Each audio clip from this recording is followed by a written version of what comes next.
Punjabi radio USA ਸੁਣ ਰਹੇ ਸਾਰੇ ਹੀ ਸਰੋਤਿਆਂ ਨੂੰ ਬਲਵਿੰਦਰ ਕੌਰ ਵੱਲੋਂ ਪਿਆਰ ਭਰੀ ਸਤਿ ਸ਼੍ਰੀ ਅਕਾਲ। ਸਰੋਤੇ ਪ੍ਰੋਗਰਾਮ ਖਬਰ ਤੇ ਨਜ਼ਰ ਵਿੱਚ ਸਾਡੇ ਨਾਲ ਹੁੰਦੇ ਨੇ ਬਲਤੇਜ ਪੰਨੂ ਜੀ, ਦੱਸਦੇ ਨੇ ਭਾਰਤ ਵਿੱਚ ਪੰਜਾਬ ਦੇ ਵਿੱਚ ਕੀ ਕੁਛ ਵਾਪਰਿਆ। ਖਬਰਾਂ ਤੇ ਨਜ਼ਰ ਮਾਰਾਂਗੇ। ਖਬਰਾਂ ਤੋਂ ਪਹਿਲਾਂ ਧੰਨਵਾਦ ਸਾਡੇ ਸਪਾਂਸਰ ਦਾ ਜਿਨ੍ਹਾਂ ਨੇ ਇਸ ਪ੍ਰੋਗਰਾਮ ਨੂੰ ਸਪਾਂਸਰ ਕੀਤਾ, ਸਭ ਤੱਕ ਪਹੁੰਚਾਇਆ। Khalsa insurance agency ਸੈਨੋਜੇ 4082722500, Gurdeep Singh Birdi ਕਲੋਵਸ, ਤਨਾਮ Singh Shergill Salma, Manjeet Singh Deewana ਫਰਜ਼ਨੋਂ, Gender Home Loan by Monchi Madi 559-905-2575, Turkiana Immigration Law Firm 4159090503। ਬਹੁਤ ਧੰਨਵਾਦ ਕਰਦੇ ਹਾਂ। ਪ੍ਰੋਗਰਾਮ ਨੂੰ ਸਪਾਂਸਰ ਕਰਦੇ ਸਭ ਤੱਕ ਪਹੁੰਚਾਉਂਦੇ ਸਾਡੇ ਨਾਲ ਜੁੜ ਚੁੱਕੇ ਨੇ ਬਲਤੇਜ ਪੰਨੂ ਜੀ, ਸਤਿ ਸ਼੍ਰੀ ਅਕਾਲ ਜੀ। ਧੰਨਵਾਦ ਜੀ, ਬਹੁਤ ਮਿਹਰਬਾਨੀ। ਕਿਸਾਨਾਂ ਦੀ ਗੱਲ ਕਰਦੇ ਹਾਂ। ਕਿਸਾਨ ਪੂਰੀ ਰਾਤ ਸੈਕਟਰੀਏਟ ਦੇ ਸਾਹਮਣੇ ਡਟੇ ਰਹੇ। ਬਿਲਕੁਲ ਜੀ, ਇੱਕ ਬਹੁਤ ਵੱਡਾ ਮੋਰਚਾ ਇਹ ਕਰਨਾਲ ਦੇ ਵਿੱਚ ਲੱਗ ਗਿਆ। ਰਾਤ ਭਰ ਜਿਹੜਾ ਟ੍ਰੈਫਿਕ ਸੀਗਾ ਉਹ ਕਿਸਾਨਾਂ ਦਾ ਇਸ ਪੱਖੋਂ ਚੱਲਦਾ ਰਿਹਾ। ਪੰਜਾਬ ਤੋਂ ਲੋਕ ਹੋਰ ਵੱਡੀ ਗਿਣਤੀ ਦੇ ਵਿੱਚ ਪਹੁੰਚਣੇ ਸ਼ੁਰੂ ਹੋ ਗਏ। ਹਰਿਆਣੇ ਦੇ ਨੇੜੇ ਤੇੜੇ ਦੇ ਪਿੰਡਾਂ ਵਾਲੇ ਜਿਹੜੇ ਨਹੀਂ ਸੀ ਉੱਥੇ ਹੈਗੇ, ਉਹ ਵੀ ਰੋਟੀ ਪਾਣੀ ਲੈ ਕੇ ਪਹੁੰਚਣਾ ਸ਼ੁਰੂ ਹੋ ਗਏ। ਇਹ ਬੜੀ ਨਿਵੇਕਲੀ ਕਮਿਟਮੈਂਟ ਹੈ ਲੋਕਾਂ ਦੀ ਆਪਣੇ ਲੋਕਾਂ ਦੇ ਨਾਲ, ਕਿ ਜਿਹੜਾ ਬੇਸ਼ੱਕ ਨੇੜੇ ਦੋ ਗੁਰਦੁਆਰੇ ਪੈਂਦੇ ਨੇ, ਉਹਨਾਂ ਨੇ ਲੰਗਰ ਦਾ ਇੰਤਜ਼ਾਮ ਕੀਤਾ, ਪਰ ਜਿੰਨੇ ਲੋਕ ਨੇ ਉਹ ਬਹੁਤ ਵੱਡੀ ਗਿਣਤੀ ਦੇ ਵਿੱਚ ਚਾਹੀਦਾ ਉੱਥੇ ਰੋਟੀ ਪਾਣੀ, ਲੱਖਾਂ ਦੀ ਗਿਣਤੀ ਦੇ ਵਿੱਚ ਲੋਕ ਨੇ ਉੱਥੇ, ਪਰ ਕੋਈ ਕਸਰ ਨਹੀਂ ਬਾਕੀ ਰਹਿ ਰਹੀ। ਸੜਕ ਦੇ ਉੱਤੇ ਦਰੀਆਂ ਵਿਛਾ ਕੇ ਕਿਸਾਨ ਬੈਠ ਗਏ। ਕਿਸਾਨਾਂ ਦੇ ਆਗੂ ਵੀ ਰਾਤ ਭਰ ਉੱਥੇ ਰਹੇ। ਜਿਹੜਾ ਡਿਵਾਈਡਰ ਹੈ ਸੜਕ ਦੇ ਵਿਚਾਲੇ ਪੈਂਦਾ, ਉਹਦੇ ਉੱਤੇ ਜਿਹੜੇ ਫੋਰਸਾਂ ਵਾਲੇ ਨੇ, ਜਿਹਦੇ ਚ ਪੈਰਾਮਿਲਟਰੀ ਫੋਰਸਸ ਨੇ, ਉਹ ਵੀ ਆਪਣੇ ਗੱਦੇ ਗੁੱਦੇ ਲਾ ਕੇ ਉੱਥੇ ਹੀ ਜਿਹੜਾ ਉਹ ਬੈਠ ਗਏ। 40 ਕੰਪਨੀਆਂ ਤਾਇਨਾਤ ਕੀਤੀਆਂ ਗਈਆਂ ਸੀਗੀਆਂ ਕਿਸਾਨਾਂ ਨੂੰ ਰੋਕਣ ਲਈ। 40 ਕੰਪਨੀਆਂ ਜਿਹੜੀਆਂ ਸੀ ਉਹ ਕਿਤੇ ਟਿਕ ਨਾ ਸਕੀਆਂ ਕਿਸਾਨਾਂ ਦੇ ਰੋਹ ਦੇ ਮੂਹਰੇ। 3 ਗੇੜਾਂ ਦੀ ਗੱਲਬਾਤ ਹੋਈ। ਕਿਸਾਨ ਇਹ ਕਹਿੰਦੇ ਆਗੂ ਜਿਹੜੇ, ਕਿ ਜਿਹੜਾ SDM ਕਹਿੰਦਾ ਸੀ ਸਿਰ ਪਾੜ ਦਿਓ, ਉਹਨੂੰ ਸਸਪੈਂਡ ਕਰੋ, ਉਹਨੂੰ ਉਹਦੇ ਤੇ ਜਿਹੜਾ ਕਤਲ ਦਾ ਮਾਮਲਾ ਦਰਜ ਕਰੋ, ਤੇ 25 ਲੱਖ ਰੁਪਈਆ ਦਿਓ ਜਿਹਦੀ ਮੌਤ ਹੋਈ ਆ, ਉਹਦੇ ਘਰ ਦੇ ਇੱਕ ਮੈਂਬਰ ਨੂੰ, ਉਹਦੇ ਮੁੰਡੇ ਨੂੰ ਨੌਕਰੀ ਦਿਓ, ਜ਼ਖਮੀ ਹੋਇਆ ਨੂੰ 2-2 ਲੱਖ ਦਿਓ। ਕਿਸੇ ਗੱਲ ਦੇ ਉੱਤੇ ਇਹ ਨਹੀਂ ਆਏ। ਰਾਜੇਵਾਲ ਸਾਹਿਬ ਨੇ ਇਹ ਵੀ ਗੱਲ ਕਹਿ ਦਿੱਤੀ ਵੀ ਚਲੋ ਉਹਨੂੰ ਸਸਪੈਂਡ ਕਰ ਦਿਓ ਜਿੰਨੀ ਦੇਰ ਤੱਕ ਉਹਦੀ ਇਨਵੈਸਟੀਗੇਸ਼ਨ ਚੱਲਦੀ ਹੈ। ਪ੍ਰਸ਼ਾਸਨ ਇਸ ਗੱਲ ਦੇ ਉੱਤੇ ਵੀ ਨਹੀਂ ਆਇਆ, ਤੇ ਫਿਰ ਆਗੂ ਜਿਹੜੇ ਸੀ ਉਹ ਉੱਠ ਕੇ ਆ ਗਏ, ਕਿਉਂਕਿ ਇਹਨਾਂ ਨੂੰ ਇਹ ਸੀਗਾ ਵੀ ਅਸੀਂ ਤਾਂ ਮੰਡੀ 'ਚ ਡੱਕ ਲੈਣੇ, ਉਹਦੇ ਗੇਟ ਬੰਦ ਕਰ ਦੇਣੇ। ਗੇਟਾਂ ਗੂਟਾਂ ਤੋਂ ਕਿੱਥੇ ਡੱਕੇ ਜਾਣ ਵਾਲੇ ਇਹ ਕਿਸਾਨ ਨੇ। ਉਹਨਾਂ ਨੇ ਗੇਟ ਕੀਤੇ ਪਾਰ। ਰਸਤੇ ਦੇ ਵਿੱਚ ਲੱਗੀਆਂ ਜਿਹੜੀਆਂ ਰੁੱਕਾਂ ਸੀ, ਇਹਨਾਂ ਨੇ ਟਰੱਕ ਟਰੁੱਕ ਖੜੇ ਕੀਤੇ, ਉਹਨਾਂ ਨੇ ਟਰੈਕਟਰ ਉੱਥੇ ਪਾਰ ਕਰਕੇ ਪੈਦਲ ਉਤਰੇ, ਤੇ ਪੈਦਲ ਪਹੁੰਚਦਿਆਂ ਉਹ ਮਿੰਨੀ ਸੈਕਟਰੀਏਟ ਦੇ ਕੋਲੇ ਪਹੁੰਚ ਗਏ। ਪਾਣੀ ਦੀਆਂ ਬੁਛਾੜਾਂ ਦਾ ਸਾਹਮਣਾ ਕਰਕੇ ਜਦੋਂ ਉੱਥੇ ਖੜੀਆਂ ਬੱਸਾਂ ਦੇ ਵਿੱਚ ਕੁਝ ਆਗੂ ਉਹਨਾਂ ਨੂੰ ਹਿਰਾਸਤ ਦੇ ਵਿੱਚ ਲੈ ਕੇ ਬੱਸਾਂ 'ਚ ਬਿਠਾ ਲਿਆ, ਤੇ ਕਿਸਾਨਾਂ ਨੇ ਬੱਸਾਂ ਦੇ ਟਾਇਰਾਂ ਦੀ ਹਵਾ ਕੱਢਤੀ। ਕਿਸੇ ਪਾਸੇ ਜਾਣ ਜੋਗੇ ਨਹੀਂ ਸੀ। ਉੱਥੇ ਆ ਕੇ ਇਹ ਬੈਠ ਗਏ ਕਿਸਾਨ। ਰਾਤ ਦੇ ਡਟੇ ਹੋਏ ਆ, ਆਪਣੀ ਗੱਲ ਤੇ ਅੜੇ ਹੋਏ ਆ ਕਿ SDM ਨੂੰ ਸਸਪੈਂਡ ਕਰੋ, ਕਤਲ ਦਾ ਮਾਮਲਾ ਉਹਦੇ ਉੱਤੇ ਦਰਜ ਕਰੋ, ਜਿਹਦੀ ਮੌਤ ਹੋਈ ਆ ਉਹਨੂੰ 25 ਲੱਖ ਰੁਪਈਆ ਦਿਓ, ਉਹਦੇ ਮੁੰਡੇ ਨੂੰ ਨੌਕਰੀ ਦਿਓ, ਜ਼ਖਮੀ ਹੋਇਆ ਨੂੰ 2-2 ਲੱਖ ਰੁਪਈਆ ਦਿਓ। ਖੱਟਰ ਪਹਿਲੇ ਦਿਨ ਤੋਂ ਕਿਸਾਨਾਂ ਦਾ ਵਿਰੋਧੀ ਚਿਹਰੇ ਵਜੋਂ ਉੱਭਰਿਆ। ਕੋਈ ਸਿਆਸਤਦਾਨ ਨਹੀਂ ਹੈਗਾ, ਉਹ ਪ੍ਰਚਾਰਕ ਸੀਗਾ। ਲਿਆ ਕੇ ਹਰਿਆਣੇ ਦੇ ਮੁੱਖ ਮੰਤਰੀ ਵਜੋਂ ਉਹਨੂੰ ਭਾਜਪਾ ਨੇ ਫਿੱਟ ਕੀਤਾ। ਜੋ ਨਫ਼ਰਤ ਉਹ ਕਿਸਾਨਾਂ ਨੂੰ ਕਰਦਾ ਹੈ, ਉਹ ਅੱਜ ਦੀ ਨਹੀਂ, ਕਈ ਵਾਰੀ ਸਾਹਮਣੇ ਆਈ ਹੈ, ਬਾਰ-ਬਾਰ ਸਾਹਮਣੇ ਆਈ ਹੈ। ਜਦੋਂ ਕਿਸਾਨ ਦਿੱਲੀ ਜਾ ਰਹੇ ਸੀ ਉਦੋਂ ਵੀ ਇਹਨੇ ਹੀ ਪੰਗਾ ਲਿਆ। ਹੁਣ ਫੇਰ ਬਿਨਾਂ ਮਤਲਬ ਤੋਂ ਇਹਨੇ ਕਿਸਾਨਾਂ ਦੇ ਨਾਲ ਆਡਾ ਲਿਆ, ਤੇ ਇਸ ਵੇਲੇ ਸਿਚੁਏਸ਼ਨ ਇਹ ਬਣੀ ਪਈ ਆ ਹਰਿਆਣੇ ਦੀ ਕਿ ਇਹਦਾ ਵੇ ਆਊਟ ਕਿੱਥੋਂ ਕੱਢਿਆ ਜਾਵੇ। ਮੁੱਖ ਮੰਤਰੀ ਪੱਧਰ ਦੀ ਗੱਲ ਹੋਣੀ ਚਾਹੀਦੀ ਸੀ। ਇਗਨੋਰ ਕਿਸ ਤਰੀਕੇ ਨਾਲ ਕਰਦਾ ਕਿ ਡਿਸਟ੍ਰਿਕਟ ਲੈਵਲ ਦੇ ਪ੍ਰਸ਼ਾਸਨ ਨੂੰ ਇਹ ਕਹਿਤਾ ਕਿ ਤੁਸੀਂ ਇਹਦੇ ਨਾਲ ਗੱਲ ਜਿਹੜੀ ਉਹ ਕਰ ਲਓ। ਜਦੋਂ ਇੱਕ ਇਸ਼ੂ ਨੈਸ਼ਨਲ ਇਸ਼ੂ ਦੇ ਤੌਰ ਦੇ ਉੱਤੇ ਬਣ ਗਿਆ ਹੋਇਆ, ਡਿਸਟ੍ਰਿਕਟ ਪ੍ਰਸ਼ਾਸਨ ਉਹਦੇ ਵਿੱਚ ਕੀ ਕਰ ਸਕਦਾ? ਨਾ ਡਿਸਟ੍ਰਿਕਟ ਪ੍ਰਸ਼ਾਸਨ ਦੇ ਕੋਲੇ ਕੋਈ ਅਥਾਰਟੀ ਹੈ। ਹੁਣ ਕਿਸਾਨ ਇੱਕੋ ਗੱਲ ਉਭਾਰ ਰਹੇ ਆ ਬਾਰ-ਬਾਰ ਕਿ ਤੁਸੀਂ ਖੇਤੀ ਕਾਨੂੰਨਾਂ 'ਚ ਇਹ ਗੱਲ ਲਿਖੀ ਹੈ ਕਿ ਜੇ ਰੌਲਾ ਪੈਂਦਾ ਤੇ SDM ਉਹਨੂੰ ਨਿਪਟਾਊਗਾ। ਵੀ ਆਹ ਦੇਖ ਲਓ, SDM ਤਾਂ ਕਿਸਾਨਾਂ ਨੂੰ ਨਿਪਟਾਉਣ ਤੁਰ ਪਿਆ ਹੋਇਆ, ਮਸਲੇ ਤਾਂ ਉਹਨੇ ਕੀ ਨਿਪਟਾਉਣੇ ਆ। ਉਹ ਤਾਂ ਸਿਰ ਪਾੜਨੇ ਨੂੰ ਕਹਿੰਦਾ। ਅੱਗੇ ਗੱਲ ਕਰਦੇ ਹਾਂ ਖੇਤੀ ਕਾਨੂੰਨਾਂ ਬਾਰੇ ਰਿਪੋਰਟ ਜਿਹੜੀ ਬਣਾਈ ਸੀ ਸੁਪਰੀਮ ਕੋਰਟ ਨੇ ਹੁਣ ਜਨਤਕ ਕਰਨ ਦੇ ਲਈ ਪਟੀਸ਼ਨ ਪਾਈ ਗਈ। ਦੇਖੋ, ਇਹ ਆਪਣੇ ਆਪ ਦੇ ਵਿੱਚ ਹੈਰਾਨ ਕਰ ਦੇਣ ਵਾਲੀਆਂ ਜਿਹੜੀਆਂ ਗੱਲਾਂ ਕਈ ਵਾਰੀ ਲੱਗਦੀਆਂ ਹੁੰਦੀਆਂ ਨੇ ਕਿ ਅਦਾਲਤਾਂ ਅਜਿਹੀਆਂ ਰਿਪੋਰਟਾਂ ਬਣਵਾ ਲੈਂਦੀਆਂ ਨੇ। ਪੰਜਾਬ ਦਾ ਆਪਾਂ ਨੂੰ ਪਤਾ, ਪੰਜਾਬ ਹਰਿਆਣਾ ਹਾਈ ਕੋਰਟ ਦੇ ਵਿੱਚ 2 ਰਿਪੋਰਟਾਂ ਪਈਆਂ ਨੇ, 3 ਪਈਆਂ ਨੇ ਇੱਧਰ। ਉਹ ਅਜੇ ਤੱਕ ਖੋਲੀਆਂ ਨਹੀਂ ਜਾ ਰਹੀਆਂ, 2.5 ਸਾਲ ਹੋ ਗਏ। ਉਹਦੀਆਂ ਪਟੀਸ਼ਨਾਂ ਪਈ ਜਾਂਦੀਆਂ ਨੇ ਕਿ ਜੀ ਇਹਨੂੰ ਖੋਲ ਦਿਓ, ਇਹਨੂੰ ਵੇਖ ਤਾਂ ਲਓ ਇਹਦੇ ਵਿੱਚ ਕੀ ਆ। ਉਹ ਨਹੀਂ ਖੁੱਲ ਰਹੀਆਂ। ਇੱਕ ਸੁਪਰੀਮ ਕੋਰਟ ਨੇ ਕਮੇਟੀ ਬਣਾਈ ਸੀਗੀ, ਔਰ ਉਹਦੇ ਕਮੇਟੀ ਜਿਹੜੀ ਸੀ ਉਹਦੇ ਚੋਂ ਇੱਕ ਜਣਾ ਭੱਜ ਗਿਆ ਸੀ ਨਾਲ ਦੀ ਨਾਲ। ਉਹ ਕਮੇਟੀ ਆ ਜਿਹਨੇ ਰਿਪੋਰਟ ਦੇਣੀ ਸੀਗੀ ਖੇਤੀ ਕਾਨੂੰਨਾਂ ਦੇ ਬਾਰੇ ਦੇ ਵਿੱਚ। ਜਿਹੜੀ ਸੁਪਰੀਮ ਕੋਰਟ ਨੇ ਕਮੇਟੀ ਬਣਾਈ ਸੀ ਉਹਦੇ ਇੱਕ ਮੈਂਬਰ ਅਨਿਲ ਘਣਵਤ ਨੇ ਭਾਰਤ ਦੇ ਚੀਫ ਜਸਟਿਸ NV ਰਮੰਨਾ ਨੂੰ ਲਿਖੀ ਚਿੱਠੀ ਦੇ ਵਿੱਚ ਇਹ ਗੱਲ ਕਹੀ ਹੈ ਕਿ ਕਮੇਟੀ ਦੀ ਰਿਪੋਰਟ ਨੂੰ ਜਨਤਕ ਕੀਤਾ ਜਾਵੇ ਤੇ ਇਹ ਸਰਕਾਰ ਨਾਲ ਸਾਂਝੀ ਕੀਤੀ ਜਾਵੇ। ਖੇਤਕਾਰੀ ਸੰਗਠਨ ਦੇ ਪ੍ਰਧਾਨ ਨੇ ਚਿੱਠੀ 'ਚ ਲਿਖਿਆ ਕਿ ਰਿਪੋਰਟ ਕਿਸਾਨਾਂ ਦੀਆਂ ਸਾਰੀਆਂ ਚਿੰਤਾਵਾਂ ਨੂੰ ਦੂਰ ਕਰਦੀ ਹੈ। ਕਮੇਟੀ ਨੂੰ ਇਹ ਯਕੀਨ ਹੈ ਕਿ ਉਹਨਾਂ ਦੀਆਂ ਸਿਫਾਰਸ਼ਾਂ ਲੰਮੇ ਸਮੇਂ ਤੋਂ ਜਾਰੀ ਟਕਰਾਅ ਦੇ ਹੱਲ ਦੇ ਲਈ ਰਾਹ ਕੱਢਣਗੀਆਂ। ਘਣਵਤ ਨੇ ਇਹ ਵੀ ਕਿਹਾ ਕਿ ਕਮੇਟੀ ਦੇ ਮੈਂਬਰ ਵਜੋਂ ਤੇ ਖਾਸ ਕਰਕੇ ਕਿਸਾਨ ਭਾਈਚਾਰੇ ਦੇ ਨੁਮਾਇੰਦੇ ਵਜੋਂ ਉਹ ਦੁਖੀ ਨੇ ਕਿ ਅਜੇ ਤੱਕ ਕਿਸਾਨਾਂ ਵੱਲੋਂ ਉਠਾਏ ਮੁੱਦਿਆਂ ਦਾ ਹੱਲ ਨਹੀਂ ਹੋਇਆ ਤੇ ਅੰਦੋਲਨ ਜਾਰੀ ਹੈ। ਕਮੇਟੀ ਮੈਂਬਰ ਇਹ ਵੀ ਕਹਿੰਦਾ ਹੈ ਕਿ ਉਹ ਮਹਿਸੂਸ ਕਰਦਾ ਹੈ ਕਿ ਰਿਪੋਰਟ ਦੇ ਵੱਲ ਸੁਪਰੀਮ ਕੋਰਟ ਨੇ ਕੋਈ ਧਿਆਨ ਨਹੀਂ ਦਿੱਤਾ। ਸੁਪਰੀਮ ਕੋਰਟ ਨੇ ਖੇਤੀ ਕਾਨੂੰਨਾਂ ਦੇ ਉੱਤੇ ਰੋਕ ਲਾਈ ਸੀ ਤੇ 12 ਜਨਵਰੀ ਨੂੰ ਇੱਕ ਕਮੇਟੀ ਦਾ ਗਠਨ ਕਰਕੇ ਇਹਨੂੰ ਰਿਪੋਰਟ ਦੇਣ ਦੇ ਵਾਸਤੇ ਕਿਹਾ ਸੀ। ਕਮੇਟੀ ਨੂੰ 3 ਖੇਤੀ ਕਾਨੂੰਨਾਂ ਦੇ ਬਾਰੇ 2 ਮਹੀਨਿਆਂ ਦੇ ਵਿੱਚ ਰਿਪੋਰਟ ਦੇਣ ਦੇ ਵਾਸਤੇ ਕਿਹਾ ਸੀਗਾ।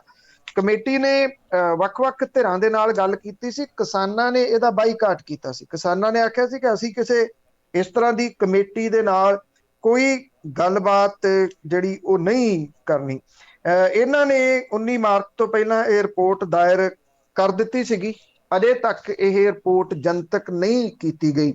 ਜੇ ਤਾਂ ਹੁੰਦੀ ਕਿਸਾਨਾਂ ਦੇ ਖਿਲਾਫ, ਫਿਰ ਸ਼ਾਇਦ ਉਸੇ ਵੇਲੇ ਸਰਕਾਰ ਜਿਹੜੀ ਜੀ ਉਹ ਕਹਿ ਕੁਹਾ ਕੇ ਇਸ ਰਿਪੋਰਟ ਨੂੰ ਜਨਤਕ ਕਰਵਾ ਦਿੰਦੀ। ਹੁਣ ਇਹ ਜਨਤਕ ਕਰ ਕਿਉਂ ਨਹੀਂ ਰਹੀ, ਇਹ ਆਪਣੇ ਆਪ ਦੇ ਵਿੱਚ ਜਿਹੜਾ ਜੀ ਉਹ ਸਵਾਲ ਵੱਡਾ ਖੜਾ ਹੈ ਜੀ। ਤੇ ਅੱਗੇ ਗੱਲ ਕਰਦੇ ਹੈਗੇ ਆ ਜਾਸੂਸੀ ਕਾਂਡ ਦੀ। ਜਾਸੂਸੀ ਕਾਂਡ ਦੇ ਵਿੱਚ ਜਿਹੜੀ ਕੇਂਦਰ ਸਰਕਾਰ ਆ ਉਸ ਨੂੰ ਹੋਰ ਟਾਈਮ ਮਿਲਿਆ ਜਵਾਬ ਦੇਣ ਲਈ। ਦੇਖੋ, ਇਹ ਮਾਮਲਾ ਬੇਸ਼ੱਕ ਜਦੋਂ ਮੌਨਸੂਨ ਸੈਸ਼ਨ ਚੱਲਦਾ ਸੀਗਾ ਉਸ ਵੇਲੇ ਤਾਂ ਬਹੁਤ ਉੱਭਰਿਆ, ਔਰ ਇਹ ਜਾਸੂਸੀ ਕਾਂਡ ਨੇ, ਪੈਗਾਸਸ ਜਾਸੂਸੀ ਕਾਂਡ ਨੇ ਤੇ ਖੇਤੀ ਜਿਹੜੇ ਸੀਗੇ ਕਾਨੂੰਨ, ਇਹਨਾਂ ਦੋ ਨੇ ਚੱਲਣ ਨਹੀਂ ਦਿੱਤੀ ਜਿਹੜੀ ਪੂਰੀ ਦੀ ਪੂਰੀ ਲੋਕ ਸਭਾ ਦੀ ਕਾਰਵਾਈ ਸੀ। ਹੁਣ ਇਹ ਮਾਮਲਾ ਕਿਉਂਕਿ ਸੁਪਰੀਮ ਕੋਰਟ ਦੇ ਵਿੱਚ ਚਲੇ ਗਿਆ। ਸੁਪਰੀਮ ਕੋਰਟ ਦੇ ਵਿੱਚ ਜਿਹੜਾ ਹੈ ਉਹ ਇੰਡੀਪੈਂਡੈਂਟ ਜਿਹੜੀਆਂ ਨੇ ਉਹ ਦਾਇਰ ਕਰਨ ਦੇ ਵਾਸਤੇ ਪਟੀਸ਼ਨਾਂ ਜਿਹੜੀਆਂ ਉਹ ਦਾਇਰ ਕੀਤੀਆਂ ਗਈਆਂ ਨੇ, ਔਰ ਇਹਦੇ ਵਾਸਤੇ ਇਹ ਆਖਿਆ ਗਿਆ ਕਿ ਜਿਹੜੀਆਂ ਅਜੇ ਕੇਂਦਰ ਦੀ ਸਰਕਾਰ ਜਵਾਬ ਦੇਣ ਦੇ ਵਾਸਤੇ ਉਹਨੂੰ ਹੋਰ ਸਮਾਂ ਦਿੱਤਾ ਗਿਆ। ਕੇਂਦਰ ਦੀ ਸਰਕਾਰ ਨੇ ਇਸ ਮਾਮਲੇ ਦੇ ਵਿੱਚ ਇੱਕ ਹਲਫਨਾਮਾ ਦਾਇਰ ਕੀਤਾ ਸੀਗਾ, ਪਰ ਉਹਦੇ ਵਿੱਚ ਕੋਈ ਵਿਸਥਾਰ ਨਹੀਂ ਸੀਗਾ। ਹੁਣ ਸੁਣਵਾਈ ਜਿਹੜੀ ਆ ਉਹ 13 ਤਰੀਕ ਨੂੰ ਤੈਅ ਕੀਤੀ ਗਈ ਆ। ਚੀਫ ਜਸਟਿਸ ਦੀ ਅਗਵਾਈ ਵਾਲੇ ਬੈਂਚ ਨੇ 17 ਅਗਸਤ ਨੂੰ ਇਹਦੇ ਸੰਬੰਧੀ ਨੋਟਿਸ ਜਾਰੀ ਕੀਤਾ ਸੀਗਾ। ਸੁਪਰੀਮ ਕੋਰਟ ਨੇ ਉਦੋਂ ਕਿਹਾ ਸੀਗਾ ਕਿ ਕੇਂਦਰ ਸਰਕਾਰ ਨੂੰ ਇਸ ਤਰ੍ਹਾਂ ਦੀ ਕਿਸੇ ਵੀ ਜਾਣਕਾਰੀ ਦਾ ਖੁਲਾਸਾ ਕਰਨ ਦੀ ਲੋੜ ਨਹੀਂ ਹੈ ਜਿਹਦੇ ਨਾਲ ਦੇਸ਼ ਦੀ ਸੁਰੱਖਿਆ ਦੇ ਨਾਲ ਸਮਝੌਤਾ ਕਰਨਾ ਪਏ। ਅਦਾਲਤ ਦੇ ਵਿੱਚ ਕੇਂਦਰ ਦੇ ਵੱਲੋਂ ਜਿਹੜਾ ਸੋਲਿਸਿਟਰ ਜਨਰਲ ਪੇਸ਼ ਹੋਇਆ, ਉਹਨੇ ਇਹ ਗੱਲ ਕਹੀ ਆ ਕਿ ਕੁਝ ਮੁਸ਼ਕਲਾਂ ਨੇ ਜਿਹਦੇ ਕਰਕੇ ਉਹ ਅਧਿਕਾਰੀਆਂ ਨੂੰ ਨਹੀਂ ਮਿਲ ਸਕੇ ਜਿਨ੍ਹਾਂ ਨੇ ਦੂਜਾ ਹਲਫਨਾਮਾ ਦਾਇਰ ਕਰਨ ਬਾਰੇ ਫੈਸਲਾ ਲੈਣਾ ਸੀ। ਅਸਲ 'ਚ ਕੀ ਸਮੱਸਿਆ ਜਿਹੜੀ ਆ ਉਹ ਇਹ ਆ ਕਿ ਕੇਂਦਰ ਦੀ ਸਰਕਾਰ ਬੁਰੇ ਤਰੀਕੇ ਦੇ ਨਾਲ ਇਸ ਮਾਮਲੇ 'ਚ ਕੁੜਿੱਕੀ 'ਚ ਫਸੀ ਹੋਈ ਆ। ਉਹ ਇਹ ਨਹੀਂ ਕਹਿ ਸਕਦੀ ਕਿ ਉਹਨਾਂ ਨੇ ਇਹ ਪੈਗਾਸਸ ਸੌਫਟਵੇਅਰ ਨਹੀਂ ਖਰੀਦਿਆ, ਕਿਉਂਕਿ ਇਹ ਗੱਲਾਂ ਤਾਂ ਹੁਣ ਜੱਗ ਜ਼ਾਹਰ ਹੋ ਚੁੱਕੀਆਂ ਹੋਈਆਂ ਨੇ ਕਿ ਸੌਫਟਵੇਅਰ ਜਿਨ੍ਹਾਂ ਨੇ ਖਰੀਦਿਆ ਉਹਨਾਂ ਦੇ ਵਿੱਚ ਭਾਰਤ ਦੀ ਸਰਕਾਰ ਵੀ ਸ਼ਾਮਲ ਹੈ। ਜਿਨ੍ਹਾਂ ਦਾ ਜਸੂਸੀ ਕਰਵਾਈ ਗਈ ਆ ਉਹਨਾਂ ਦੇ ਨਾਮ ਜਨਤਕ ਹੋ ਚੁੱਕੇ ਹੋਏ ਆ। ਜੇ ਸਰਕਾਰ ਇਹ ਕਹਿੰਦੀ ਆ ਕਿ ਨਹੀਂ ਅਸੀਂ ਕੋਈ ਇਸ ਤਰ੍ਹਾਂ ਦਾ ਨਹੀਂ ਖਰੀਦਿਆ ਸੌਫਟਵੇਅਰ, ਤੇ ਉਹ ਗੱਲਾਂ ਸਾਰੀਆਂ ਸਾਹਮਣੇ ਆ ਜਾਣੀਆਂ ਨੇ ਵੀ ਆਹ ਕਿੱਥੋਂ ਪੇਮੈਂਟ ਜਿਹੜੀ ਉਹ ਕੀਤੀ ਗਈ ਆ, ਕਿਉਂਕਿ ਇਹ ਸੌਫਟਵੇਅਰ ਬਣਾਉਣ ਵਾਲੀ ਕੰਪਨੀ ਇਹ ਕਹਿੰਦੀ ਆ ਅਸੀਂ ਕਿਸੇ ਨੂੰ ਪ੍ਰਾਈਵੇਟ ਦਿੰਦੇ ਹੀ ਨਹੀਂ, ਅਸੀਂ ਤਾਂ ਸਰਕਾਰਾਂ ਨੂੰ ਦਿੰਦੇ ਆ ਇਹ। ਤੇ ਸਰਕਾਰ ਨੇ ਉਹ ਖਰੀਦਿਆ, ਸਰਕਾਰ ਦੇ ਕੋਲੇ ਆ ਉਹ ਸੌਫਟਵੇਅਰ, ਸਰਕਾਰ ਨੇ ਕੋਈ ਛੱਡਿਆ ਹੀ ਨਹੀਂ, ਨਾ ਰਾਜਨੀਤਿਕ ਬੰਦਾ ਛੱਡਿਆ, ਨਾ ਜੱਜ ਛੱਡੇ, ਨਾ ਪੱਤਰਕਾਰ ਛੱਡੇ, ਨਾ ਫੌਜ ਦੇ ਅਧਿਕਾਰੀ ਛੱਡੇ, ਆਪਣੇ ਬੰਦੇ ਨਹੀਂ ਛੱਡੇ ਜਿਨ੍ਹਾਂ ਦੀ ਜਸੂਸੀ ਇਹ ਉਸ ਸੌਫਟਵੇਅਰ ਦੇ ਰਾਹੀਂ ਕਰਾਉਂਦੇ ਨੇ। ਹੁਣ ਸੁਪਰੀਮ ਕੋਰਟ ਦੇ ਵਿੱਚ ਹਲਫਨਾਮਾ ਦੇਣ ਤੇ ਕੀ ਦੇਣ, ਇਹ ਵੱਡਾ ਜਿਹੜਾ ਉਹ ਸਵਾਲ ਬਣਿਆ ਹੋਇਆ। ਜਿਹੜੇ ਕਪਿਲ ਸਿੱਬਲ ਆ, ਜਿਹੜਾ ਪਟੀਸ਼ਨ ਕਰਤਾਵਾਂ ਦੇ ਵੱਲੋਂ ਪੇਸ਼ ਹੋ ਰਿਹਾ, ਉਹਨਾਂ ਨੇ ਇਹ ਗੱਲ ਕਹੀ ਆ ਕਿ ਉਹਨਾਂ ਨੂੰ ਪੁੱਛਿਆ ਅਦਾਲਤ ਨੇ ਕੁਝ ਦਿਨ ਦੇਣ ਲਈ, ਉਹਨੇ ਕਿਹਾ ਠੀਕ ਹੈ ਹਲਫਨਾਮਾ ਲਿਆਓ, ਕੁਝ ਦਿਨ ਅਦਾਲਤ ਦੇਣਾ ਚਾਹੁੰਦੀ ਆ ਤਾਂ ਉਹ ਦੇ ਦੇਵੇ, ਪਰ ਸਰਕਾਰ ਵਿਸਥਾਰਤ ਹਲਫਨਾਮਾ ਦਾਇਰ ਕਰੇ, ਇਹ ਦੱਸੇ ਕਿ ਉਹ ਅਜੇ ਤਾਂ ਪਟੀਸ਼ਨ ਕਰਤਾ ਸਿਰਫ ਇਹ ਪੁੱਛ ਰਹੇ ਆ ਬਈ ਤੁਸੀਂ ਹਾਂ ਨਾ ਚ ਜਵਾਬ ਦਿਓ, ਜਸੂਸੀ ਕਰਵਾਈ ਜਾਂ ਨਹੀਂ। ਬਸ ਇੱਥੋਂ ਅੱਗੇ ਜਿਹੜੀ ਉਹਨਾਂ ਨੇ ਕਹਾਣੀ ਤੋਰਨੀ ਆ, ਉਹ ਕੋਈ ਲੰਮਾ ਚੌੜਾ ਤਾਂ ਅਜੇ ਪੁੱਛ ਨਹੀਂ ਰਹੇ ਤੇ ਉਹ ਮੁਰੇ ਦੱਸ ਹੀ ਨਹੀਂ ਰਹੇ। ਤੇ ਅੱਗੇ ਗੱਲ ਕਰਦੇ ਹੈਗੇ ਆ, ਸਰਕਾਰੀ ਬੱਸਾਂ ਦੀ ਹੜਤਾਲ ਚੱਲ ਰਹੀ ਆ, ਹੋ ਸਕਦੀ ਹੈ ਸਰਕਾਰ ਦੇ ਨਾਲ ਗੱਲਬਾਤ? ਦੇਖੋ 2 ਦਿਨ ਹੋ ਗਏ, ਅੱਜ ਤੀਸਰਾ ਦਿਨ ਚੱਲ ਪਿਆ।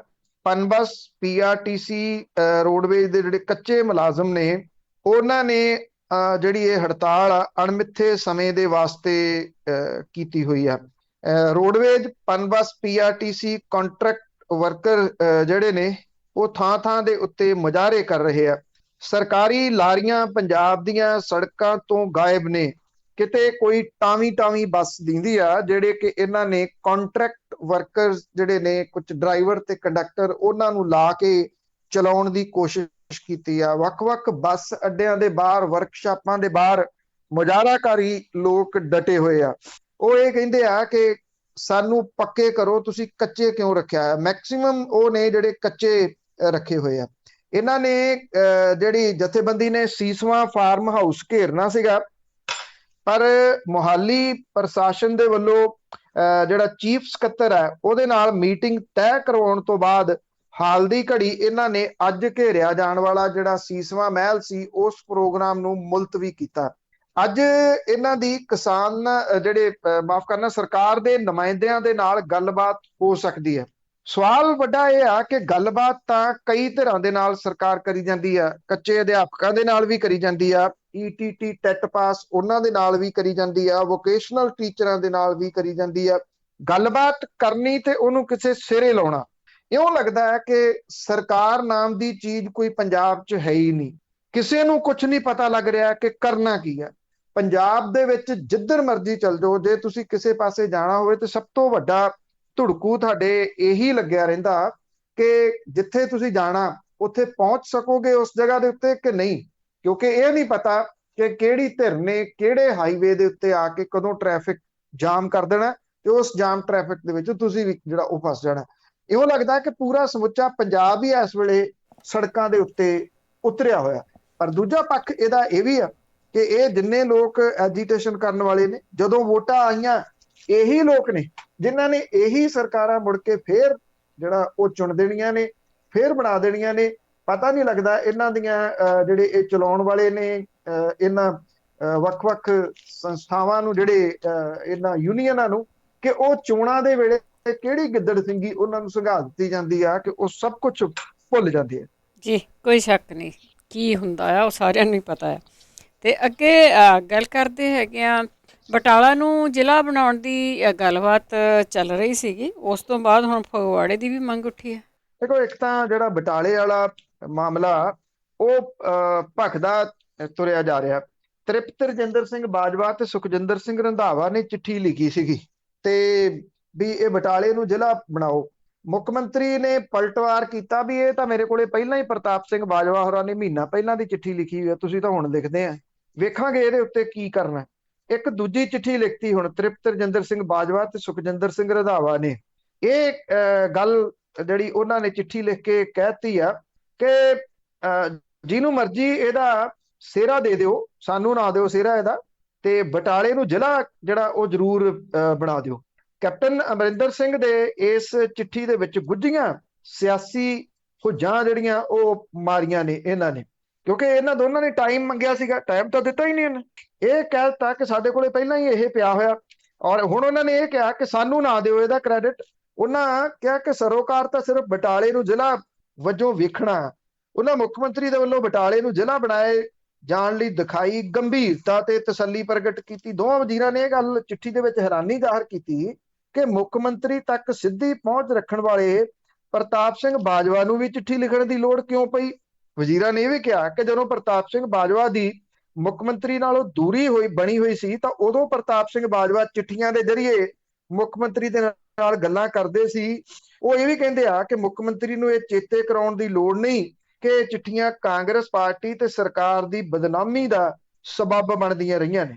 ਇਸ ਚਿੱਠੀ 'ਚ ਇਹਨਾਂ ਨੇ ਲਿਖਿਆ, ਇਹ ਵੀ ਕਿਹਾ ਕਿ ਮੁੱਖ ਮੰਤਰੀ ਤੱਕ ਚਿੱਠੀ ਪਹੁੰਚਣ ਤੋਂ ਪਹਿਲਾਂ ਚਿੱਠੀ ਅਖਬਾਰਾਂ ਰਾਹੀਂ ਜਨਤਕ ਕਰ ਦਿੱਤੀ ਜਾਂਦੀ ਸੀ। ਵਜ਼ੀਰਾਂ ਨੇ ਇਹ ਵੀ ਕਿਹਾ ਕਿ ਹੁਣ ਤਾਂ ਪ੍ਰਤਾਪ ਸਿੰਘ ਬਾਜਵਾ ਦੀ ਮੁੱਖ ਮੰਤਰੀ ਤੱਕ ਸਿੱਧੀ ਪਹੁੰਚ ਹੈ, ਇਸ ਕਰਕੇ ਚਿੱਠੀ ਲਿਖਣ ਦੀ ਤਾਂ ਲੋੜ ਪੈਣੀ ਨਹੀਂ ਚਾਹੀਦੀ। ਦੋਵਾਂ ਵਜ਼ੀਰਾਂ ਨੇ ਆਪਣੇ ਵੱਲੋਂ ਲਿਖੀ ਚਿੱਠੀ ਤੇ ਸਫਾਈ ਦਿੰਦਿਆਂ ਇਹ ਕਿਹਾ ਕਿ ਉਹਨਾਂ ਨੂੰ ਇਸ ਚਿੱਠੀ ਲਿਖਣ ਦਾ ਸਾਧਨ ਤਾਂ ਅਪਣਾਉਣਾ ਪਿਆ ਕਿਉਂਕਿ ਮੁੱਖ ਮੰਤਰੀ ਨੇ ਲੰਮੇ ਸਮੇਂ ਤੋਂ ਮੇਲ ਮਿਲਾਪ ਬੰਦ ਕੀਤਾ ਹੋਇਆ। ਕੈਬਨਿਟ ਮੀਟਿੰਗਾਂ ਵੀ ਵੀਡੀਓ ਕਾਨਫਰੰਸਿੰਗ ਦੇ ਰਾਹੀਂ ਚੱਲ ਰਹੀਆਂ ਨੇ, ਇਸ ਕਰਕੇ ਚਿੱਠੀ ਲਿਖਣ ਤੋਂ ਬਿਨਾਂ ਸਾਡੇ ਕੋਲੇ ਕੋਈ ਹੋਰ ਤਰੀਕਾ ਨਹੀਂ ਸੀਗਾ। ਉਧਰ ਹੁਣ ਫਗਵਾੜੇ ਨੂੰ ਜ਼ਿਲ੍ਹਾ ਬਣਾਉਣ ਦੀ ਮੰਗ ਉੱਠਣ ਲੱਗ ਪਈ ਹੈ।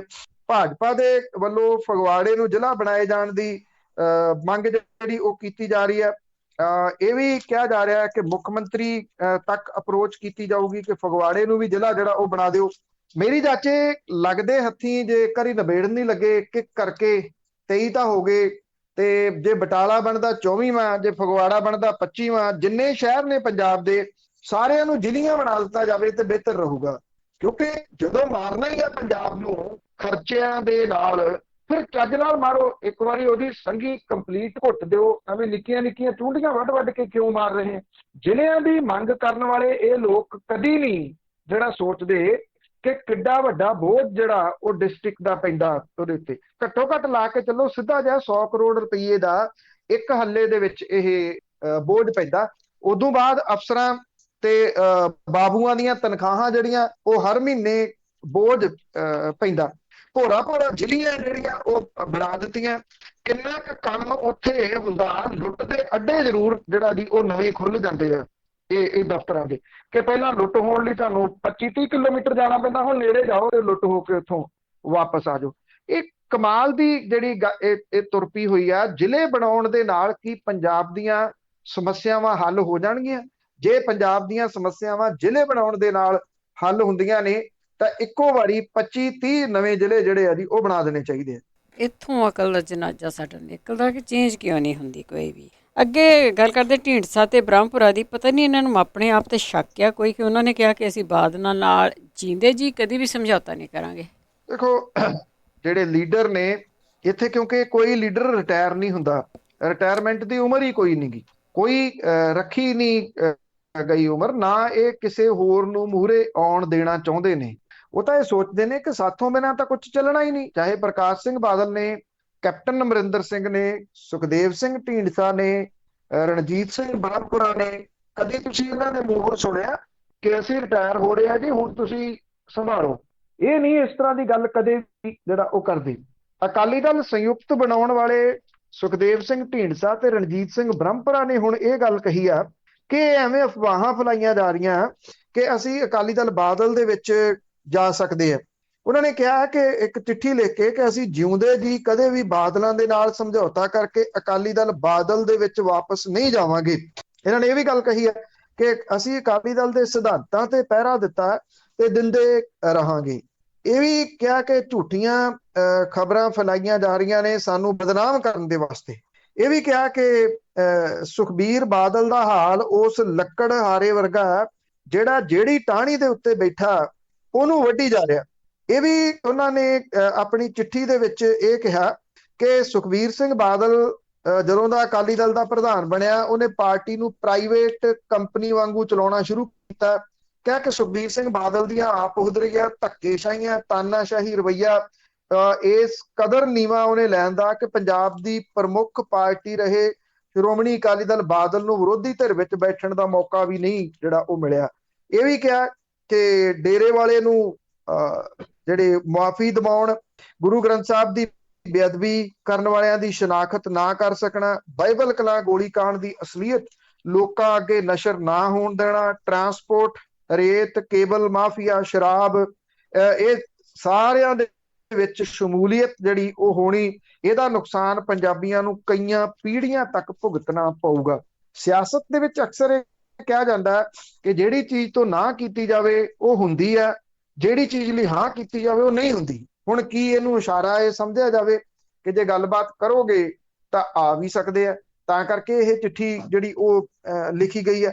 ਬਾਕੀ ਸਿਆਸਤ ਦੇ ਵਿੱਚ ਕੁਝ ਵੀ ਪੱਕਾ ਕਦੀ ਵੀ ਜਿਹੜਾ ਉਹ ਨਹੀਂ ਹੁੰਦਾ, ਕਿਉਂਕਿ ਇਸ ਵੇਲੇ ਇਹ ਨੇਤਾ ਜਿਹੜੇ ਉਸ ਹਾਲਾਤ ਦੇ ਵਿੱਚ ਪਹੁੰਚੇ ਹੋਏ ਆ ਜਿੱਥੇ ਆਪਣੇ ਮੁੰਡਿਆਂ ਦੇ ਵਾਸਤੇ ਇਹ ਟਿਕਟਾਂ ਲੱਭਦੇ ਫਿਰਦੇ ਆ, ਚਾਹੇ ਉਹ ਮਲੂਕਾ ਤੁਸੀਂ ਦੇਖ ਲਓ, ਚਾਹੇ ਤੋਤਾ ਸਿੰਘ ਤੇ ਚਾਹੇ ਭੂੰਦੜ ਹੈ, ਚਾਹੇ ਹੁਣ ਇਹ ਨੇ, ਇਹ ਸਾਰੇ ਅੱਗੇ ਤੋਂ ਅੱਗੇ ਆਪਣੀਆਂ ਗੋਟੀਆਂ ਅਗਲੀ ਜਨਰੇਸ਼ਨ ਦੇ ਰਾਹੀਂ ਫਿੱਟ ਕਰਕੇ ਰੱਖਣੀਆਂ ਚਾਹੁੰਦੇ ਆ ਤਾਂ ਕਿ ਕੋਈ ਬਾਹਰੋਂ ਸਿਆਸਤ ਦੇ ਵਿੱਚ ਐਂਟਰ ਨਾ ਕਰ ਜੇ। ਹਾਂ, ਇਹਦੇ ਵਿੱਚ ਤਾਂ ਜੀ ਕੋਈ ਸ਼ੱਕ ਨਹੀਂ ਹੈਗੀ।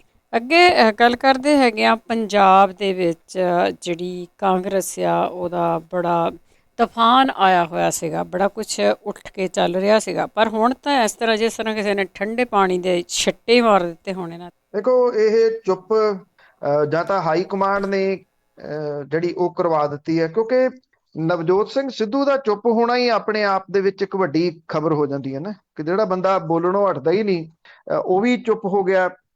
ਜਿਹੜੇ ਨਾਲ ਲਾਏ ਸੀਗੇ ਸਲਾਹਕਾਰ ਉਹ ਦੂਜੇ ਤਰੀਕੇ ਨਾਲ ਚੁੱਪ ਜਿਹੜੇ ਉਹ ਕਰਵਾ ਦਿੱਤੇ। ਇਹ ਜਿਹੜੇ ਬਗਾਵਤੀ ਤੂਫਾਨ ਸੀ ਉਸ ਤੋਂ ਬਾਅਦ ਸਾਰਾ ਕੁਝ ਜਿਵੇਂ ਠੰਡ ਢੰਡੋਰਾ ਜਿਹਾ ਹੋ ਗਿਆ। ਇਹਨੇ ਕਈ ਕਿਸਮ ਦੇ ਸਵਾਲ ਜਿਹੜੇ ਉਹ ਖੜੇ ਕਰ ਦਿੱਤੇ ਨੇ। ਨਵਜੋਤ ਸਿੰਘ ਸਿੱਧੂ ਇਹ ਕਿਹਾ ਜਾ ਰਿਹਾ ਕਿ ਇਸ ਵੇਲੇ ਉਹ ਜਥੇਬੰਦਕ ਢਾਂਚਾ ਖੜਾ ਕਰਨ ਦੇ ਵਿੱਚ ਲੱਗਿਆ ਹੋਇਆ। ਜਿਹੜੇ ਕਾਰਜਕਾਰੀ ਪ੍ਰਧਾਨਾਂ ਦੇ ਨਾਲ ਮੀਟਿੰਗਾਂ ਤੋਂ ਬਾਅਦ ਉਹਨਾਂ ਨੇ ਵਿਧਾਇਕਾਂ ਤੇ ਵਜ਼ੀਰਾਂ ਨੂੰ ਫੋਨ ਖੜਕਾ ਕੇ ਨਵੇਂ ਢਾਂਚੇ ਦੀ ਸਿਫਾਰਿਸ਼ਾਂ ਦੀ ਮੰਗ ਕੀਤੀ ਹੈ। ਨਵਜੋਤ ਸਿੰਘ ਸਿੱਧੂ ਨੇ ਸਾਬਕਾ ਮੁੱਖ ਮੰਤਰੀ ਰਜਿੰਦਰ ਕੌਰ ਭੱਠਲ ਦੇ ਨਾਲ ਉਹਨਾਂ ਦੀ ਰਿਹਾਇਸ਼ ਤੇ ਮੁਲਾਕਾਤ ਕੀਤੀ। ਚਲੋ ਇਹ ਵੀ ਵੱਖਰੀ ਗੱਲ ਹੈ ਕਿ ਰਜਿੰਦਰ ਕੌਰ ਭੱਠਲ ਹੋਰੇ ਉਹਨਾਂ ਦੇ ਘਰੇ ਵੀ ਕੋਈ ਜਾਣ ਲੱਗ ਪਿਆ। ਪਹਿਲਾਂ ਕੈਪਟਨ ਅਮਰਿੰਦਰ ਸਿੰਘ ਹੋਰੀ ਗਏ ਤੇ ਹੁਣ ਨਵਜੋਤ ਸਿੰਘ ਸਿੱਧੂ ਹੋਰੀ ਜਿਹੜੇ ਚਲੇ ਗਏ, ਨਹੀਂ ਤਾਂ ਉਹਨਾਂ ਨੂੰ ਤਾਂ ਕੋਈ ਵਿਧਾਇਕ ਮਿਲ ਨਹੀਂ ਸੀ ਜਾਂਦਾ। ਨਵਜੋਤ ਸਿੰਘ ਸਿੱਧੂ ਨੇ ਬੀਬੀ ਭੱਠਲ ਨੂੰ ਫੋਨ ਕੀਤਾ ਪਰ ਗਲਾ ਖਰਾਬ ਹੋਣ ਕਰਕੇ ਕਹਿੰਦੇ ਉਹ ਗੱਲ ਨਹੀਂ ਹੋ ਸਕੀ, ਜਿਹਦੇ ਕਰਕੇ ਉਹਨਾਂ ਦਾ ਪਤਾ ਲੈਣ ਦੇ ਵਾਸਤੇ ਨਵਜੋਤ ਸਿੰਘ ਸਿੱਧੂ ਉਹਨਾਂ ਦੇ ਘਰੇ ਗਏ। ਗਲਾ ਖਰਾਬ ਹੋਣ ਦੇ ਉੱਤੇ ਵੀ ਲੋੜ ਹੋਵੇ ਤੇ ਬੰਦਾ ਪਤਾ ਲੈਣ ਚੱਲ ਜਾਂਦਾ, ਨਹੀਂ ਤਾਂ ਕਈ ਵਾਰੀ ਕਈ ਹਸਪੀਟਲਾਂ 'ਚ ਲੇਲੜੀਆਂ ਕੱਢੀ ਜਾਂਦੇ, ਉੱਥੇ ਕੋਈ ਨਹੀਂ ਮਿਲਣ ਜਾਂਦਾ। ਪਹਿਲਾਂ ਕੈਪਟਨ ਅਮਰਿੰਦਰ ਸਿੰਘ ਹੋਰੀ ਉਹਨਾਂ ਦੀ ਰਿਹਾਇਸ਼ ਤੇ ਮਿਲਣ ਲਈ ਗਏ ਸੀਗੇ। ਕਿਹਾ ਜਾ ਰਿਹਾ ਕਿ ਨਵਜੋਤ ਸਿੰਘ ਸਿੱਧੂ ਦੀ ਰਣਨੀਤੀ ਹੈ ਕਿ ਪਹਿਲਾਂ ਆਪਣੀ ਟੀਮ ਖੜੀ ਕੀਤੀ ਜਾਵੇ, ਉਸ ਤੋਂ ਬਾਅਦ ਅਗਲੀ ਕਾਰਵਾਈ ਕੀਤੀ ਜਾਵੇ, ਕਿਉਂਕਿ ਉਹਨੂੰ ਇਹ ਲੱਗਦਾ ਕਿ ਉੱਤੇ ਤਾਂ ਰੌਲਾ ਪਾਈ ਜਾਂਦਾ, ਹੇਠਾਂ ਇਹਦਾ ਅਸਰ ਨਹੀਂ ਹੁੰਦਾ। ਉਹਨੂੰ ਇਹ ਲੱਗਦਾ ਹੈ ਕਿ ਜੇ ਢਾਂਚਾ ਨਾ ਖੜਾ ਹੋਇਆ ਤੇ ਉਹਨੂੰ ਹੇਠਾਂ ਤੋਂ ਫਿਰ ਕਿਸੇ ਕਿਸਮ ਦਾ ਸਪੋਰਟ ਜਿਹੜੀ ਆ ਉਹ ਨਹੀਂ ਮਿਲਣੀ। ਇਹ ਵੀ ਕਿਹਾ ਜਾ ਰਿਹਾ ਕਿ ਜਥੇਬੰਦਕ ਢਾਂਚੇ ਦੀ ਕਾਇਮੀ ਦੇ ਵਿੱਚ ਉਹ ਉਲਝ ਗਿਆ, ਜਿਹਦੇ ਕਰਕੇ ਬਾਕੀ ਸਾਰੀਆਂ ਜਿਹੜੀਆਂ ਕਾਰਵਾਈਆਂ ਉਹ ਹਾਲ ਦੀ ਘੜੀ ਠੱਪ ਨੇ। ਜਿਹੜੀਆਂ ਬਾਗੀ ਸੁਰਾਂ ਸੀਗੀਆਂ ਉਹ ਦੋ ਜਾਣੇ ਜ਼ਰੂਰ ਬਟਾਲੇ ਨੂੰ ਲੈ ਕੇ ਜਿਹੜਾ ਰੌਲਾ ਰੱਪਾ ਪਾ ਰਹੇ ਆ ਜਾਂ ਚਿੱਠੀਆਂ ਵਗੈਰਾ ਲਿਖੀ ਜਾ ਰਹੇ ਆ। ਪੰਜਾਬ ਦੇ ਮਸਲੇ ਫੇਰ ਖੂੰਜੇ ਲੱਗ ਗਏ ਨੇ। ਨਾ ਨਵਜੋਤ ਸਿੰਘ ਸਿੱਧੂ ਕੋਈ ਟਵੀਟ ਕਰ ਰਿਹਾ, ਨਾ ਕੈਪਟਨ ਅਮਰਿੰਦਰ ਸਿੰਘ ਹੋਰਾਂ ਦੀ ਕੋਈ ਹਿਲਜੁਲ ਜਿਹੜੀ ਆ ਇਹਨਾਂ ਮਾਮਲਿਆਂ ਦੇ ਉੱਤੇ ਸਾਹਮਣੇ ਆ ਰਹੀ ਹੈ।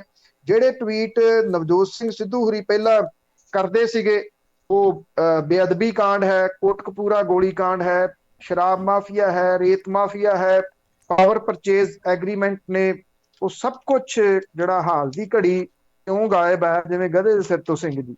ਬਿਲਕੁਲ ਜੀ, ਥੋੜੀ ਦੇਰ ਤੱਕ ਸਭ ਕੁਝ ਹੀ ਹੋ ਜਾਊਗਾ ਇਸ ਤਰ੍ਹਾਂ ਦਾ। ਤੇ ਅੱਗੇ ਅਖੀਰ ਦੇ ਵਿੱਚ ਗੱਲ ਕਰਦੇ ਹਾਂ, ਪੰਜਾਬ ਦੇ ਵਿੱਚ ਗੈਰ ਕਾਨੂੰਨੀ ਬੱਸਾਂ ਦਾ ਮਾਮਲਾ ਆ ਉਹ ਉੱਭਰਿਆ ਹੋਇਆ। ਦੇਖੋ ਮਾਮਲਾ ਤਾਂ ਇਹ ਬਹੁਤ ਵੱਡਾ, ਜੋ ਚਮਦੀਆਂ ਪਿਛਲੇ ਜਿਹੜੀ ਸਰਕਾਰ ਦੇ ਦੌਰਾਨ ਅਕਾਲੀ ਦਲ ਨੇ ਚਲਾਈਆਂ, ਕਿਉਂਕਿ ਟਰਾਂਸਪੋਰਟ ਮੇਨ ਉਹਨਾਂ ਦੀ ਹੈ, ਉਹਨੂੰ ਮੁੜ ਕੇ ਜਿਉਂ ਦਾ ਤਿਉਂ ਜਾਰੀ ਰੱਖਿਆ ਕੈਪਟਨ ਅਮਰਿੰਦਰ ਸਿੰਘ ਹੋਰਾਂ ਨੇ। ਉਹਨਾਂ ਨੇ ਭੋਰਾ ਵੀ ਤਬਦੀਲੀ ਇਹਦੇ ਵਿੱਚ ਨਹੀਂ ਕੀਤੀ, ਇੱਥੋਂ ਤੱਕ ਕਿ ਅੱਡਾ ਇੰਚਾਰਜ ਤੱਕ ਨਹੀਂ ਬਦਲੇ, ਜਿਹੜੇ ਕਿ ਇਹਨਾਂ ਪ੍ਰਾਈਵੇਟ ਕੰਪਨੀ ਦੀਆਂ ਬੱਸਾਂ ਨੂੰ ਤਰਜੀਹ ਦੇ ਨਾਲ ਅੱਡਿਆਂ ਦੇ ਉੱਤੇ ਟਾਈਮ ਦਿੰਦੇ। ਕੁਝ ਨਹੀਂ ਉਹਨਾਂ ਨੇ ਬਦਲਿਆ, ਕੱਖ ਵੀ ਨਹੀਂ। ਈਵਨ ਇੱਥੋਂ ਤੱਕ ਹਾਲਾਤ ਜਿਹੜੇ ਦੀ ਉਹ ਰਹੇ ਕਿ PRTC ਨੇ ਵੋਲਵੋ ਬੱਸਾਂ ਖਰੀਦੀਆਂ ਸੀ ਜਿਹੜੀਆਂ ਕਿ ਦਿੱਲੀ 에ਅਰਪੋਰਟ ਤੱਕ ਜਾਣੀਆਂ ਸੀ। ਉਹਦੀ ਜਿਹੜੀ ਕੁਝ ਟੈਕਨੀਕਲ ਚੀਜ਼ਾਂ ਨੇ ਉਹਨਾਂ ਨੂੰ ਵੀ ਹੱਲ ਨਹੀਂ ਕੀਤਾ ਗਿਆ ਕਿ ਉਹ ਉੱਥੋਂ ਤੱਕ ਜਾਈ ਜਾਣ, ਉਹ ਖੜੀਆਂ ਕਰ ਲਈਆਂ, ਕਿਉਂਕਿ ਉੱਥੇ ਬਾਦਲ ਪਰਿਵਾਰ ਦੀਆਂ ਬੱਸਾਂ ਚੱਲਦੀਆਂ ਨੇ ਬੱਸ ਅੱਡੇ ਤੱਕ। ਹੁਣ ਗੈਰ ਕਾਨੂੰਨੀ ਬੱਸ ਪਰਮਿਟ ਰੱਦ ਕਰਨ ਦਾ ਅੱਕ ਚੱਬਣਾ ਪੈ ਰਿਹਾ, ਜਿਹਦੇ ਨਾਲ ਸਿੱਧੇ ਤੌਰ ਦੇ ਉੱਤੇ ਵੱਡੇ ਘਰਾਣੇ ਨੂੰ ਵਿੱਤੀ ਸੱਟ ਵੱਜਣੀ ਹੈ। ਕੈਪਟਨ ਅਮਰਿੰਦਰ ਸਿੰਘ ਹੋਰੀ ਬਿਲਕੁਲ ਨਹੀਂ ਚਾਹੁੰਦੇ ਕਿ ਬਾਦਲ ਪਰਿਵਾਰ ਨੂੰ ਕਿਸੇ ਕਿਸਮ ਦੀ ਕੋਈ ਸੱਟ ਵੱਜੇ, ਪਰ ਹੁਣ ਔਖੇ ਹੋ ਕੇ ਮਾਰਨੀ ਪੈਣੀ ਹੈ। ਕਾਂਗਰਸ ਹਾਈਕਮਾਨ ਨੇ 18 ਨੁਕਾਤੀ ਏਜੰਡੇ ਦੇ ਤਹਿਤ ਬੱਸ ਮਾਫੀਆ ਨੂੰ ਨਕੇਲ ਪਾਉਣ ਲਈ ਅਮਰਿੰਦਰ ਸਿੰਘ ਨੂੰ ਟੀਚਾ ਦਿੱਤਾ। ਕਾਂਗਰਸ ਦਾ ਬੱਸ ਮਾਫੀਆ ਨੂੰ ਨੱਥ ਪਾਏ ਜਾਣ ਦਾ ਚੋਣ ਵਾਅਦਾ ਸੀ। 3 ਮਹੀਨਿਆਂ ਦੇ ਵਿੱਚ ਟਰਾਂਸਪੋਰਟ ਨੀਤੀ ਆਉਣੀ ਸੀ। 5 ਸਾਲ ਲੰਘਣ ਜਾ ਰਹੇ ਆ, ਕੋਈ ਟਰਾਂਸਪੋਰਟ ਨੀਤੀ ਨਹੀਂ ਆਈ। ਇਹ 75-25 ਵਾਲਾ ਜਿਹੜਾ ਦੀ ਉਹ ਖੇਡ ਦਾ ਹੀ ਇੱਕ ਪਾਰਟ ਹੈ ਕਿ ਟਰਾਂਸਪੋਰਟ ਦੇ ਵਿੱਚ ਉਸ ਪਰਿਵਾਰ ਨੂੰ ਖੁੱਲ ਕੇ ਖੇਡਣ ਦਾ ਮੌਕਾ ਜਿੰਨਾ ਕਾਂਗਰਸ ਨੇ ਦਿੱਤਾ, ਸ਼ਾਇਦ ਉਹ ਆਪਣੀ ਸਰਕਾਰ ਦੇ ਵਿੱਚ ਇੰਨਾ ਖੁੱਲ ਕੇ ਨਹੀਂ ਸੀ ਖੇਡ ਰਹੇ। ਹੁਣ ਜਿਹੜੀ ਇਹ ਗੈਰ ਕਾਨੂੰਨੀ ਪਰਮਿਟ ਰੱਦ ਕਰਨ ਦੀ ਪ੍ਰਕਿਰਿਆ ਉਹ ਤੇਜ਼ ਕਰਨੀ ਪਈ ਹੈ। ਟਰਾਂਸਪੋਰਟ ਵਿਭਾਗ ਪੰਜਾਬ ਨੇ ਗੈਰ ਕਾਨੂੰਨੀ ਬੱਸ ਪਰਮਿਟ ਰੱਦ ਕਰਨ ਤੋਂ ਪਹਿਲਾਂ ਪ੍ਰਾਈਵੇਟ ਬੱਸ ਆਪਰੇਟਰਾਂ ਨੂੰ ਨੋਟਿਸ ਭੇਜ ਕੇ ਨਿੱਜੀ ਸੁਣਵਾਈ ਦਾ ਮੌਕਾ ਦਿੱਤਾ ਸੀਗਾ। ਇਹ ਪ੍ਰਕਿਰਿਆ ਪੂਰੀ ਹੋ ਗਈ ਆ। ਹੁਣ ਐਡਵੋਕੇਟ ਜਨਰਲ ਦੇ ਕੋਲੇ ਫਾਈਲ ਭੇਜੀ ਹੈ। ਐਡਵੋਕੇਟ ਜਨਰਲ ਦੇ ਵੱਲੋਂ ਸਟੇਟ ਟਰਾਂਸਪੋਰਟ ਕਮਿਸ਼ਨਰ ਨਾਲ ਇਸ ਮਾਮਲੇ ਦੇ ਉੱਤੇ ਕਾਨੂੰਨੀ ਪੱਖ ਦੇ ਉੱਤੇ ਵਿਚਾਰ ਚਰਚਾ ਕੀਤੀ ਗਈ ਆ। ਪੰਜਾਬ ਦੇ ਵਿੱਚ 340 ਬੱਸ ਆਪਰੇਟਰਾਂ ਦੇ 700 ਤੋਂ ਵੱਧ ਗੈਰ ਕਾਨੂੰਨੀ ਬੱਸ ਪਰਮਿਟ ਨੇ ਜਿਨ੍ਹਾਂ ਨੂੰ ਰੱਦ ਕੀਤਾ ਜਾਣਾ। ਤੁਸੀਂ ਸੋਚ ਸਕਦੇ ਹੋ ਕਿ ਕਿੰਨਾ ਪੈਸਾ ਇਹ ਲੋਕ ਟਰਾਂਸਪੋਰਟ ਤੋਂ, ਅਕਾਲੀ ਦਲ ਦਾ ਜਿਹੜਾ ਪਰਿਵਾਰ ਹੈ ਜੀ ਮੇਨ, ਉਹ ਕਾਂਗਰਸ ਦੇ ਰਾਜ ਦੇ ਵਿੱਚ ਕਮਾ ਰਿਹਾ ਹੈ। 340 ਬੱਸ ਆਪਰੇਟਰ ਨੇ, 700 ਤੋਂ ਵੱਧ ਗੈਰ ਕਾਨੂੰਨੀ ਬੱਸ ਪਰਮਿਟ ਨੇ। ਕਿੰਨੇ ਸਾਲਾਂ ਤੋਂ ਚੱਲੇ ਜਾ ਰਹੇ ਸੀ। ਅਦਾਲਤੀ ਫੈਸਲਿਆਂ ਤੋਂ ਬਾਅਦ ਇਹ ਪ੍ਰਕਿਰਿਆ ਬਹੁਤ ਸਲੋ ਚੱਲ ਰਹੀ ਹੈ, ਜਿਹਦੇ ਕਰਕੇ ਕੈਪਟਨ ਅਮਰਿੰਦਰ ਸਿੰਘ ਹੋਰਾਂ ਦੇ ਵੱਲ ਸਿੱਧੀ ਉਂਗਲ ਉੱਠ ਰਹੀ ਹੈ। ਇਹ ਗੈਰ ਕਾਨੂੰਨੀ ਪਰਮਿਟਾਂ ਦੇ ਵਿੱਚ ਵੱਡਾ ਹਿੱਸਾ ਜਿਹੜਾ ਦੀ ਉਹ ਬਾਦਲ ਪਰਿਵਾਰ ਦਾ। ਅਕਾਲੀ ਦਲ ਭਾਜਪਾ ਗੱਠਜੋੜ ਵੇਲੇ ਨਿਯਮਾਂ ਤੋਂ ਉਲਟ ਜਾ ਕੇ ਟਰਾਂਸਪੋਰਟ ਵਿਭਾਗ ਨੇ ਸਿਆਸੀ ਪਹੁੰਚ ਵਾਲੇ ਟਰਾਂਸਪੋਰਟਰਾਂ ਦੇ ਬੱਸ ਪਰਮਿਟਾਂ ਦੇ ਵਿੱਚ ਇੱਕ ਤੋਂ ਜ਼ਿਆਦਾ ਵਾਰੀ ਰੂਟਾਂ ਦੇ ਵਿੱਚ ਵਾਧਾ ਕਰ ਦਿੱਤਾ ਸੀਗਾ, ਔਰ ਇਹ ਕਾਂਗਰਸ ਦੀ ਸਰਕਾਰ ਆਉਣ ਦੇ ਉੱਤੇ ਜਿਉਂ ਦੇ ਤਿਉਂ ਜਿਹੜਾ ਉਹ ਚੱਲਦੇ ਰਹੇ। ਹੁਣ ਵੀ ਜਿੰਨੀ ਦੇਰ ਤੱਕ ਇਹ ਰੱਦ ਨਹੀਂ ਹੋ ਜਾਂਦੇ ਉਨੀ ਦੇਰ ਤੱਕ ਕੋਈ ਇਤਬਾਰ ਨਹੀਂਗਾ ਕਿ ਇਹਨਾਂ ਨੇ ਕੋਈ ਨਾ ਕੋਈ ਵਿਚਾਲੇ ਵਾਲੀ ਘੁੰਡੀ ਕੱਢ ਕੇ ਕਿਵੇਂ ਉਸ ਪਰਿਵਾਰ ਨੂੰ ਮੁੜ ਕੇ ਫੇਰ ਲਾਹਾ ਕੈਪਟਨ ਅਮਰਿੰਦਰ ਸਿੰਘ ਹੋਰਾਂ ਨੇ ਦੇ ਦੇਣਾ। ਬਿਲਕੁਲ ਜੀ, ਬਿਲਕੁਲ ਸਹੀ ਗੱਲ ਆ। ਕੁਛ ਵੀ ਨਹੀਂ ਕੀਤਾ ਉਦੋਂ ਦਾ। ਬਹੁਤ ਬਹੁਤ ਧੰਨਵਾਦ ਬਲਤੇਜ ਪੰਨੂ। ਮਿਹਰਬਾਨੀ ਜੀ, ਧੰਨਵਾਦ ਜੀ, ਸਤਿ ਸ਼੍ਰੀ ਅਕਾਲ। ਸਤਿ ਸ਼੍ਰੀ ਅਕਾਲ ਜੀ। ਸਰੋਤੇ ਸਨ ਬਲਤੇਜ ਪੰਨੂ ਜੋ ਸਾਡੇ ਨਾਲ ਜੁੜਦੇ ਨੇ, ਕਰਦੇ ਨੇ ਖਬਰਾਂ। ਇਸੇ ਦੇ ਨਾਲ ਸਾਡਾ ਅੱਜ ਦਾ ਬੁਲਟਨ ਇੱਥੇ ਹੀ ਸਮਾਪਤ। ਹੁਣ ਬਲਵਿੰਦਰ ਕੌਰ ਵੱਲੋਂ ਆਪ ਸਭ ਨੂੰ ਹੀ ਸਤਿ ਸ਼੍ਰੀ ਅਕਾਲ।